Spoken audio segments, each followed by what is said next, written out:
Dear friends, నేను ఎప్పుడు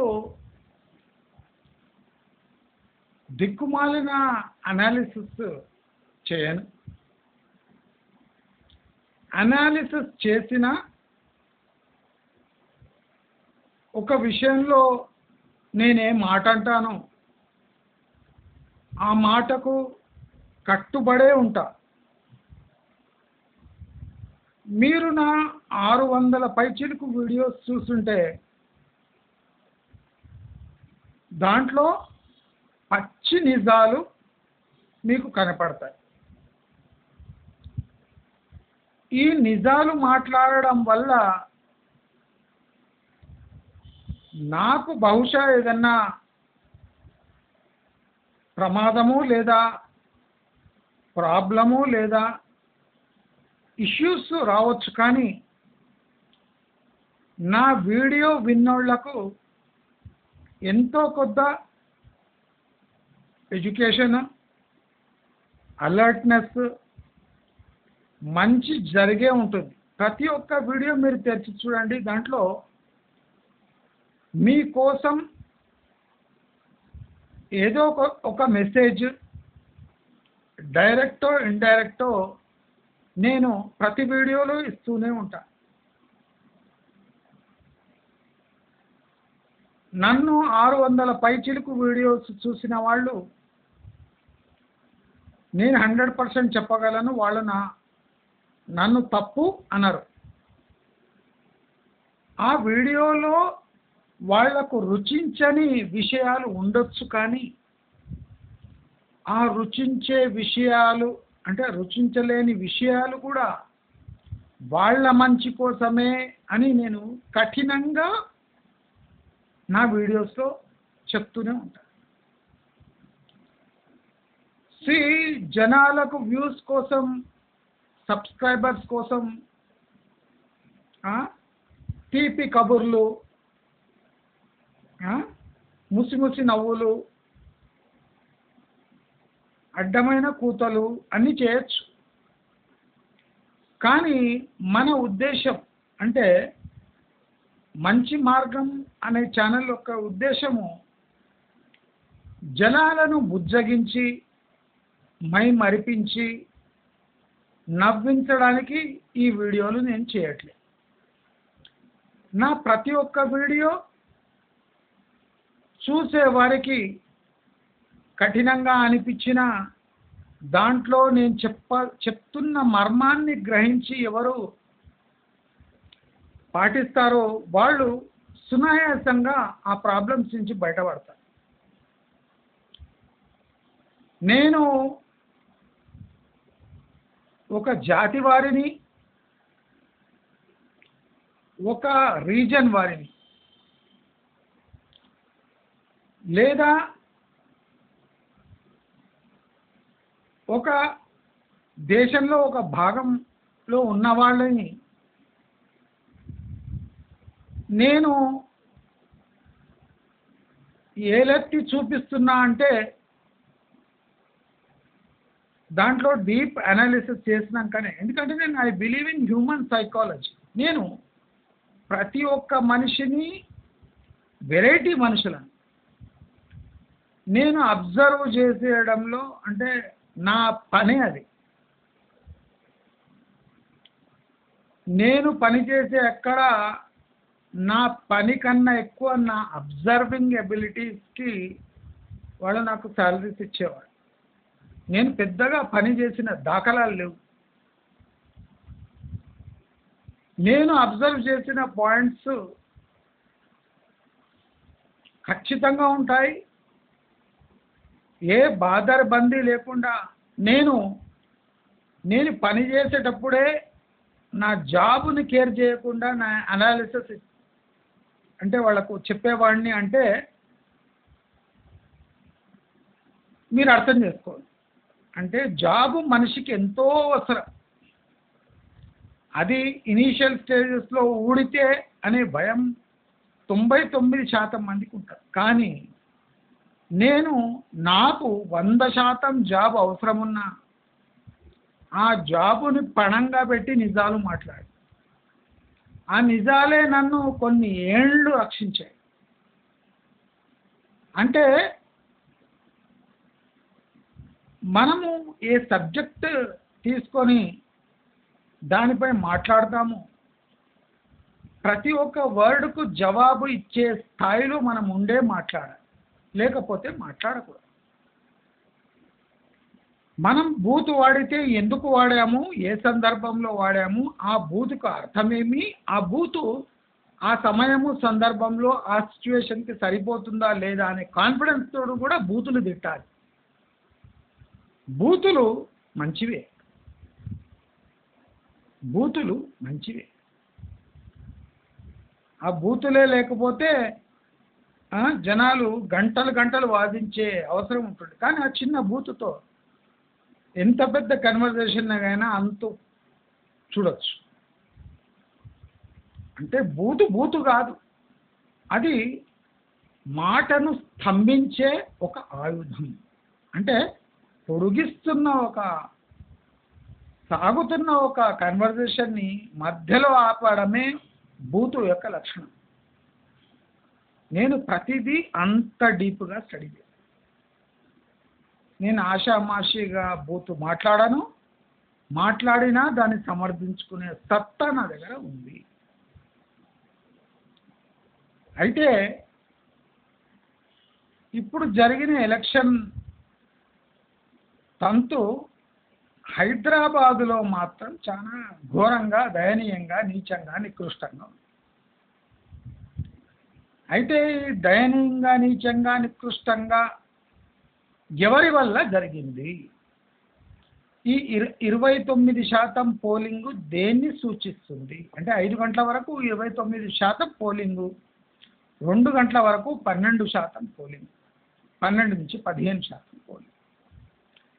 ఈ అతి తక్కువ శాతం దేనిని సూచిస్తుంది అంటే, చాలామంది ఏం అనాలిసిస్ చేస్తారంటే, ఓటరు బయటికి రాలేదు, ఆసక్తి లేక, సోమరితనంతో తన ఓటు హక్కును వినియోగించుకోలేక, అంటే ఈ సిస్టంపై ఇష్టం లేక సోమరితనంతో బయటికి రాలేదు అని ఎవరు ఓటరు ఉన్నాడో వాడిపైయే అభియోగాలు మోపుతున్నారు. ఖచ్చితంగా తప్పు. ఏ సూర్యుడి వల్ల, ఏ చంద్రుడి వల్ల, ఏ గాలుల వల్ల, ఏ వర్షాల వల్ల, ఏ సోమరితనం వల్ల, ఏ అయిష్టం వల్ల ఓటరు లోపల కూర్చోడు. అయిష్టం బలంగా ఉంటే బయటకు వచ్చి ఓటేస్తాడు, ఇష్టం బలంగా ఉంటే కూడా బయటకు వచ్చి ఓటేస్తాడు.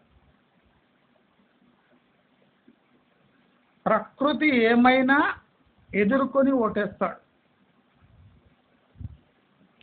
ఓటు అనేది నేను వెయ్యాలి అనే సంకల్పం ఉంటే ఎలాగైనా ఓటేస్తాడు.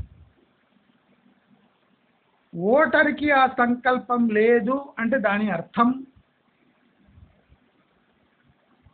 ఓటర్ అంటే ఆసక్తి లేకపోవటము సోమరితనం కాదండి, సూర్యుడు ప్రతాపం అసలే కాదండి. ఇది పొలిటికల్ సిస్టంపై ఉన్న విరక్తి. ఒకటో పాయింట్. ఫస్ట్ పాయింట్ ఏమంటే పొలిటికల్ సిస్టమ్, పొలిటికల్ లీడర్స్ పై ఉన్న విరక్తి, అంటే వాళ్ళపై భరోసా ఎగిరిపోవడం. రెండు బలమైన కారణం ఎవరు అంచనాలకు వస్తలేదు. ఇది హైదరాబాదులో ఇంటర్నల్ సిచ్యువేషన్ని సైలెంట్గా తెలియజేస్తుంది. హైదరాబాదు మూల నివాసుల పరిస్థితి, సంఖ్యను, వారి అస్తిత్వాన్ని చెప్పకనే చెప్తుంది. ఏం సూచిస్తుంది 29% పోలింగ్ అంటే, రాబోయే హైదరాబాద్ భవిష్యత్తును ఈ ఎలక్షన్ తెలియజేస్తుంది. అర్థమైతే అర్థం చేసుకోండి. అర్థం కాకపోతే విశ్లేషించండి, విమర్శించకండి. హైదరాబాదులో ఇప్పుడు ఎవరుంటున్నారు అనేది ఒక పెద్ద ప్రశ్నని ముఖం మీద ఉమ్మినట్టు చెప్తుంది ఈ ఎలక్షన్. చాలా మంది డిస్కస్ చేయని పాయింట్ నేను ఇప్పుడు చేస్తాను. ఏ నాగేశ్వర్ ఎత్తని పాయింట్ నేను ఎత్తుతాను. ఏ పెద్ద పెద్ద టీవీ ఛానళ్ళు ఎత్తని పాయింట్ నేను ఇప్పుడు ఎత్తుతాను. నేను ఎప్పటి నుంచో చెప్తున్న మాట, నేను ఎప్పటి నుంచో వార్నింగ్ ఇస్తున్నది ఈరోజు జరుగుతుంది కదా, దాని గురించి. హైదరాబాదు మూల నివాసులు ఏమయ్యారు, వాళ్ళ శాతం ఎంత? హైదరాబాదు గురించి, హైదరాబాదు నివాసులు హైదరాబాదు గురించి ఆలోచిస్తున్నారా, అసలు ఉన్నారా? జాగ్రత్తగా గమనించండి నా వర్డ్స్. నా దగ్గర ఏదో పెద్ద డేటా ఉంది కనుకనే నేను మీకు ఇంత సింపుల్గా చెప్తున్నా. అసలు హైదరాబాద్ గురించి ఆలోచించే వాళ్ళు, మూల నివాసులు ఇప్పుడు హైదరాబాద్లో ఉన్నారా? ఎక్కడ తెచ్చారు? ఈ 29% పోలింగ్ ఎవరు చేశారు? నేను మీకు రియల్ ఎస్టేట్ వీడియోస్లో హెచ్చరిస్తూ ఉన్నా, హైదరాబాదులో జరుగుతున్న క్రయ విక్రయాలు చాలా విచిత్రంగా ఉన్నాయి. ఇది హైదరాబాదు మూల నివాసులు ఇంత రేటు పెట్టి కొనరు. హైదరాబాదు వాళ్లకు లొసుగులు తెలుసుంటాయి గనక ఏ ఏరియాకి ఎంత పెట్టాలో అంతే పెడతారు, లేదా కిరాయిండ్లలో ఉంటారు. కానీ ఏ రేట్ అంటే ఆ రేటు పెట్టి హైదరాబాదు మూల నివాసులు ఖచ్చితంగా కొనరు. ఇది బయటి వ్యక్తుల ద్వారా సృష్టిస్తున్న ఒక కుంభకోణము అని నేను ఎన్నిసార్లు, ఎన్ని వీడియోలు, 600 పైచిక్కు వీడియోల్లో డైరెక్ట్ ఇండైరెక్ట్ శాతము ఎక్కువ తక్కువ ఉండొచ్చు కానీ ఈ విషయం మీకు అందజేస్తూనే ఉన్నా. గమనించిన వాడు అలర్ట్ అయిపోతాడు. దయచేసి మీరు ఈ ప్రైస్లో కొనకండి. ఎందుకంటున్నా అంటే, ఒక ఏరియా యొక్క పెరుగుదల, దాని విలువ, ఇంటర్నల్ విలువ కొంతమందికే తెలుసుంటుందండి. ఈ బయటి నుంచి వచ్చిన వాళ్ళు భ్రమలో పడి ఇన్వెస్ట్ చేస్తారు కానీ వాళ్ళకు ఆ భ్రమ అనేది భ్రమపడుతున్నారని భ్రమలో ఉండి తెలియదు. వాళ్ళు ఎటువంటి భ్రమలో ఉంటారంటే వాళ్ళు భ్రమలో ఉన్నట్టు వాళ్ళకు తెలియదు. అలాంటి భ్రమలో ఉండి ఇక్కడ ల్యాండ్స్ కానీ, బిల్డింగ్స్ కానీ, ఫ్లాట్స్ కానీ ఉంటుంది. దీనికి ట్రీట్మెంట్ లేదండి. ఈ ఎలక్షన్ ఓటింగ్ టర్నౌట్కి ఈ హైదరాబాదు రాబోయే రోజుల్లో జరగబోయే తంతుకు భయంకరమైన ముళ్ళు ఉన్నాయండి. ముడి ఘాట్ అంట హిందీలో. ఘాట్ అంటే ముడి. చాలా ముడిపడి ఉన్నాయి. మనం ఎప్పుడు ఒక విషయం జరుగుతుంటే బ్లైండ్గా ఒక తీగ పట్టుకొని లాగుతూ ఉంటాం కాదండి. దాంట్లో అనేక చిన్న పెద్ద తీగలు బయట వస్తుంటాయి. ఒక్కొక్క తీగ లాగుతుంటే ఒక సందర్భం యొక్క ఒక ముఖ చిత్రము బయటపడుతూ ఉంటుంది. నేను ప్రతి ఒక్కటి గంభీరంగా తీసుకొని అనాలిసిస్ చేస్తున్నా కనుక నా 600 పైచిల్కు వీడియోలో ఏదో ఒక సమాచారం మీకు తప్పక అందిస్తాను. నేను డైరెక్ట్ సమాచారం ఎందుకు ఇవ్వనంటే, నా ఛానల్ ఒక పేద ఛానల్, స్పాన్సర్స్ లేరు. నేను బయట బిల్డర్స్ దగ్గర ఎవరి దగ్గర డబ్బు తీసుకునే వెసులుబాటు నేను పెట్టుకోలేదు. నేను ఏ రకమైన ప్రచారము చేయను. ఎవరికి నిఖార్సైన సమాచారం ఇస్తున్నా. నా ఛానల్కి ఫైనాన్షియల్గా ఎవరు తోడ్పడటం లేదు. అంటే నేను నా ఏడుపు కాదండి, నేను డబ్బులు ఇవ్వకుంటే అంటే ఫైనాన్షియల్గా స్ట్రెంగ్త్ లేకపోతే నేను ఎంత ఇవ్వాలనో అంతే ఇస్తాను. మీరు నమ్ముతారో నమ్మరో, నేను జాబు చేసేటప్పుడు మా బాస్కు చెప్పిన మాట నేను ఇవాళ స్క్రీన్ పై చెప్తాను. మీరు నాకు ఎంత ఇంక్రిమెంట్ ఇస్తారో ఆ ఇంక్రిమెంట్ నయా పైసాతో సహా లెక్క వేసి అంతే పనిచేస్తాను. నాకు మీరు ఇంత ఇంక్రిమెంట్ ఇచ్చారు అని ఏడవను. నీవు 1000 రూపాయల ఇంక్రిమెంట్ ఇస్తే 1000 రూపాయల పని చేస్తా. నువ్వు 1200 ఇస్తే 1200 పని చేస్తా. 1800 ఇస్తే 1800 పని చేస్తా. నీవు ఇంత ఎందుకు ఇస్తున్నావని నేను నీతో వాదించబోను అని నా జాబు ఉన్నప్పుడే నేను చెప్పాను. అంటే ఇలాంటి మాట ఎవ్వరు తమ బాస్కి కానీ సుపీరియర్స్కి కానీ ఎవ్వరు ఇలాంటి మాట మాట్లాడరు. నేను రిజైన్ చేస్తా, నేను పారిపోతా, నువ్వు ఎందుకు ఇచ్చినవి ఇంత, నా కష్టానికి నీవు చేసేది ఇంతేనా? నీవు ఇచ్చేది ఇస్తున్నావు కదా, ఖచ్చితంగా నీవు ఇచ్చినంతనే పని చేస్తా. అంటే నీవు ఆలోచించుకో, నువ్వు ఎంత ఇచ్చినావు, నా పర్ఫార్మెన్స్ ఎలా ఉంటుంది అనేది.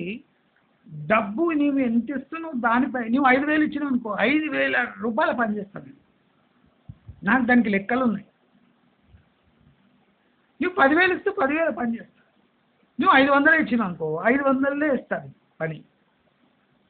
నేను నా కెరియర్ స్టార్టింగ్లోనే అంత ఖచ్చితంగా ఉన్న మనిషి. ఈ ఛానల్లో ఉండనా, అద్భుతమైన సమాచారాలు పడున్నాయి, కానీ ఛానల్ నాకు కాంట్రిబ్యూట్ చేస్తే, ఛానల్ నన్ను ప్రేరేపిస్తే నేను జనాలకు ఇంకా మంచి చేకూరే వీడియోస్ చేయగలను, ఖచ్చితమైన సమాచారం అలవోకగా ఇవ్వగలను. ఈ పోలింగ్ పర్సంటేజ్ చాలా విషయాలను హైదరాబాద్ గురించి చెప్పకనే చెప్తుంది. అర్బన్ పాపులేషన్కి రూరల్ పాపులేషన్కి వాళ్ళ అవసరాలు, వాళ్ళ కోరికలు, వాళ్ళ అంటే టార్గెట్స్ అన్నీ వేరే వేరే ఉంటాయి. అతి తక్కువ పోలింగ్ శాతము అంటే ఈ సిటీలో ఎవడికి రూపాయి లాభపడే పని చెయ్యడు. కాబట్టి సొంత ఇంట్లో ఉండి వాళ్ళు ఓట్ వేసే వాళ్ళు తప్ప ఈ రెంట్కున్న పాపులేషను, మైగ్రేటింగ్ పాపులేషను ఎందుకు బయటికి రావాలి, ఎందుకు ఓటేయాలి? నిన్ను గెలిపిస్తే, నీ అవసరాలను నేను తీరిస్తే, నా అవసరాలను నీవు గుర్తించి నాకే వచ్చి చేస్తావని ఏం గ్యారంటీ? ఇప్పుడు ఊళ్ళలో అయితే కొంతమందికి కొన్ని అవసరాలు ఉంటాయి, ఆ అవసరాలు ఇస్తేనే నేను ఓటేస్తా అంటాడు, సర్పంచ్ ఆ అవసరాలను తీరుస్తాడు. కానీ సిటీలో ఎవడికి ఓటేస్తుండో ఆ ఓటు విలువ అనేది సిటీలో కనిపించదు. కాబట్టి జనాలు సునాయాసంగా తప్పించుకుంటారు, ఇంటి బయటికి రారు, ఓటేయరు, ఎమ్మెల్యే వాళ్ళను అడిగే స్థితిలో కూడా లేరు. అంటే పొలిటీషియన్స్ అమ్మా మీరు ఓటు ఎందుకు ఇస్తలేరు అనే క్వశ్చన్ అడిగే స్థితిలో కూడా ఒక ఎమ్మెల్యేలు లేరు. అంటే వాళ్ళ దయనీయమైన స్థితి సిటీలో ఏముందో చెప్పకనే చెప్తుంది. నేను ఎప్పటి నుంచో చెప్తున్నా, హైదరాబాద్లో ఆడ్ గ్రోత్ ఉంది, మీరు అబ్జర్వ్ చేయండి. ఇక్కడ ఉండే పాపులేషన్కి హైదరాబాద్కి ఏ సంబంధము లేదు. కనుకనే అడ్డగోలు ప్రైజెస్ ఉన్నాయి, అడ్డగోలుగా పెరుగుతుంది. దీనికి ఏ లాజిక్ లేదు అనడానికి ఎక్కడ సొల్యూషన్ దొరికింది చూడండి. ఎప్పుడు దొరికిందో, ఈరోజు దొరికింది. ఈరోజు మీకు దొరికి ఉండొచ్చు. నేను ఎగ్జాంపుల్ ఇస్తాను, నేను ఎప్పుడూ అబ్జర్వ్ చేసిన హైదరాబాద్ సిటీ గ్రోత్లో భయంకరమైన తేడాలు ఉన్నాయి. ఇది గ్రోత్ కాదు అని నేను ఎప్పటి నుంచి చెప్తాను. ఇది మ్యానిపులేషన్.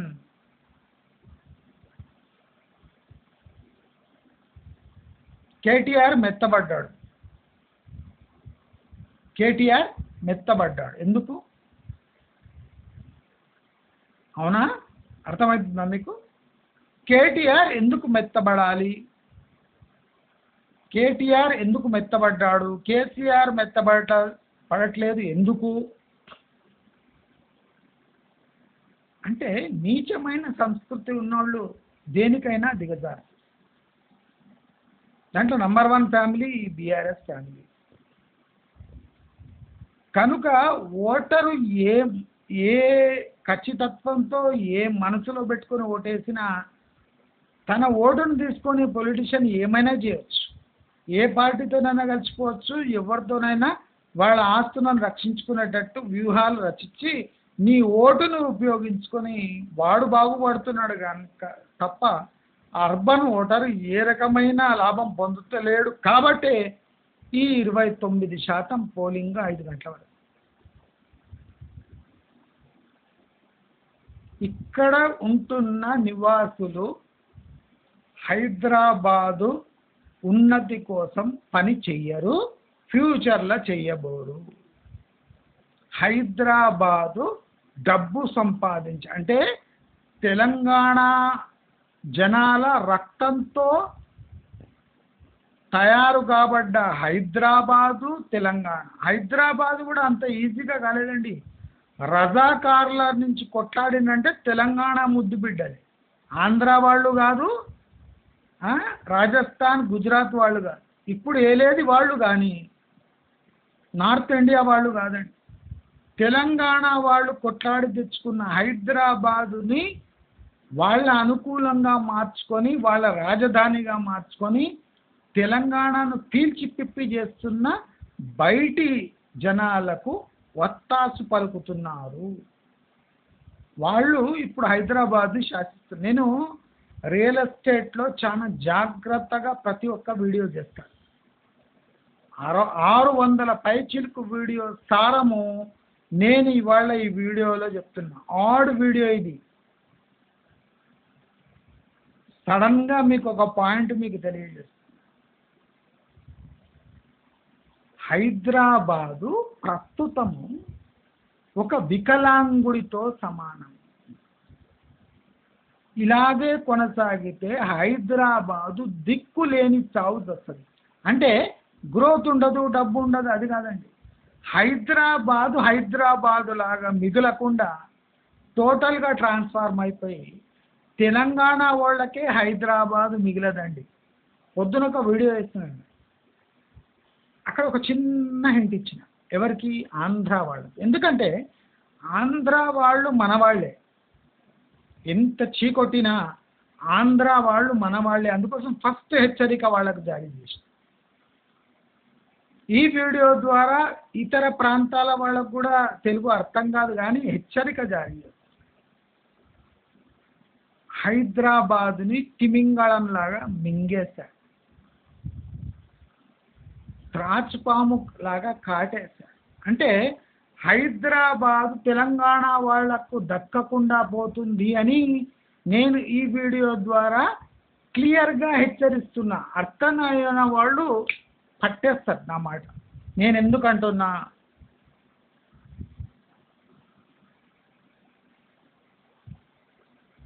మా పూర్వీకులు రజాకార్ల కన్నా ముందు నుంచే హైదరాబాద్ మహబూబ్ నగర్లో ఉంటున్నారు. కనుక నాలో ఏ కన్నడిగా లేదా కన్నడ తత్వం మిగలలేదు. నాకు కర్ణాటక ఎంత మంచిగా ఉన్నా నాకు నచ్చదు.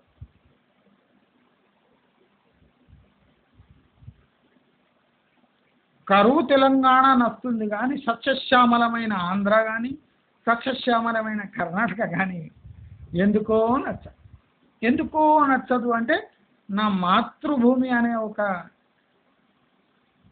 ఆ తత్వం నాలా ఉంది కనుక అది నేను ఎక్స్ప్లెయిన్ చేయలేను. కరువు కాటకాలున్నా చిల్లి గవ్వ తెలంగాణలో లేకపోయినా తెలంగాణనే. హైదరాబాద్ ఉన్నా హైదరాబాద్ లేకున్నా. నేను చెప్పే ప్రతి ఒక్క మాట ఏదో ఒక లాంగ్ టర్మ్ గోల్ పెట్టుకొని నేను ఒక మాట ఇసురుతుంటా. పట్టుకున్నవాడు లక్షల్లో మిగిలించుకుంటాడు. నేను ఏది బహిరంగంగా అలవోకగా ఇష్టం వచ్చినట్లు చెప్పాను. కొన్ని హిడెన్ మీనింగ్స్ ఉంటాయి. రాబోయే పరిస్థితులను నేను ముందే అంచనా వేసి రూటు మార్చి చెప్తూ ఉంటాను. రియల్ ఎస్టేట్ వాళ్ళని కూడా, రియల్ ఎస్టేట్ ప్రొఫెషన్ వాళ్ళని కూడా రక్షించాలనే నా తాపత్రయాన్ని చాలా మంది గుర్తుపట్టలేదు. హై రైజ్ పై ఎందుకు నేను పోరాడుతున్నా అంటే కింది స్థాయిలో ఉండే మేస్త్రీలను, కింది స్థాయిలో ఉండే కన్స్ట్రక్షన్ వర్కర్స్ని, మామూలు చిన్న చిన్న అపార్ట్మెంట్ కట్టుకునే మేస్త్రీలను, తెలంగాణలో అధికంగా ఉన్న అన్ఎంప్లాయ్మెంట్ని సపోర్ట్ చేయడానికే నేను పెద్ద పెద్ద హై రైజెస్ పై ధ్వజమెత్తుతున్నాను. ఈ పెద్ద హై రైజెస్లో తెలంగాణ వాసులకు నయా పైసా భాగం లేదు. ఎవడిదో పెట్టుబడి, ఎవడో ఎంప్లాయ్మెంట్ ఇస్తున్నాడు, ఎవడికో ఇస్తున్నాడు, ఎవడి దగ్గరనో డబ్బులు గుంజేస్తున్నారు. కానీ ఆ బిల్డింగ్స్ వెలుగు చూస్తుంది ఎక్కడ ఉంటున్నాయి? హైదరాబాద్. అంటే తెలంగాణ ఆస్తుల మీద తెలంగాణ వాళ్ళకే సోయి లేకుండా తెలంగాణ ఆస్తులన్నీ దోచేస్తున్నారు. అవునా కాదా కమెంట్ బాక్స్లో పెట్టండి. నేను చెప్తున్న మాట మీ అందరికీ అవసరం, లాంగ్ టర్మ్ అవసరాలు తీర్చాలనే నా తాపత్రయం అని చాలా మంది గుర్తుపడతలేదు. కొంతమంది నన్ను తిడుతుండ్రు, నీవు ఇట్లా చేస్తావు, నీకు కసి, నీకు అభివృద్ధి అంటే కడుపు మంట కాదు. నా కడుపు మంట తెలంగాణలో పుట్టి పెరుగుతున్న జనాలకు ఎంప్లాయ్మెంట్ లేదు, ఆపర్చునిటీ లేదు. తెలుగు వారికి ఆపర్చునిటీ లేదు. పోనీ తెలంగాణ విడిచిపెట్టు, ఆంధ్ర వాళ్ళకన్నా పీస్ఫుల్గా ఉన్నారా వాళ్ళు ఇక్కడ వచ్చి? లేరు. వాళ్ళకి ఇప్పుడు భయంకరమైన సంకటం రాబోతుంది ఆంధ్ర వాళ్ళకు.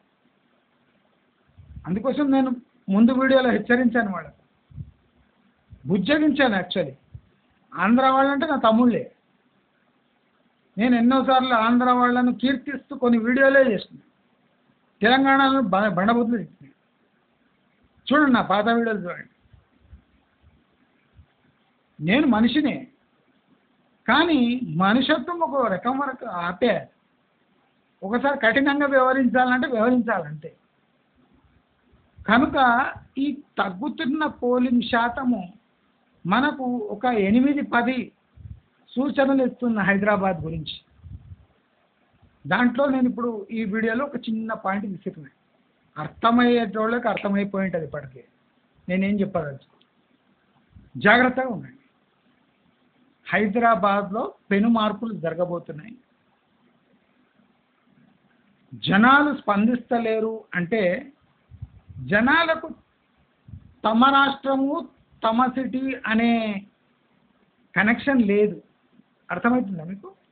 కనెక్షన్ లేదు అంటే హైదరాబాదు ఒక లాడ్జ్గా మారబోతుంది. జాగ్రత్త. చాలా చాలా ఇంపార్టెంట్ మాట చెప్తున్నా. అర్థమైన పోయినోళ్ళకి అర్థమవుతుంది, వాళ్ళు ఎన్కాష్ చేసుకుంటారు. హైదరాబాదు ఒక లాడ్జ్ లాగా మారబోతుంది. ప్రతి ఒక్కరూ హైదరాబాద్ని లాడ్జ్గా యూజ్ చేసుకుంటారు తప్ప ఫ్యూచర్లో హైదరాబాద్ మొత్తం లాడ్జ్లే. ఉండేవాళ్లకు ఈ రాష్ట్రంతో కానీ హైదరాబాద్తో కానీ ఏ కనెక్షన్ ఉండదు. వాళ్ళు కఠినాత్ములు, వాళ్ళ అవసరం తీరంగానే హైదరాబాద్ని తన్ని వెళ్ళిపోయే అవకాశాలు మెండుగా ఉన్నాయి. తెలంగాణ వాసులు, ఆంధ్ర వాసులు, తెలుగు వాళ్ళు జాగ్రత్తగా ఇన్వెస్ట్ చేయండి అని సూచిస్తూ నమస్కారం.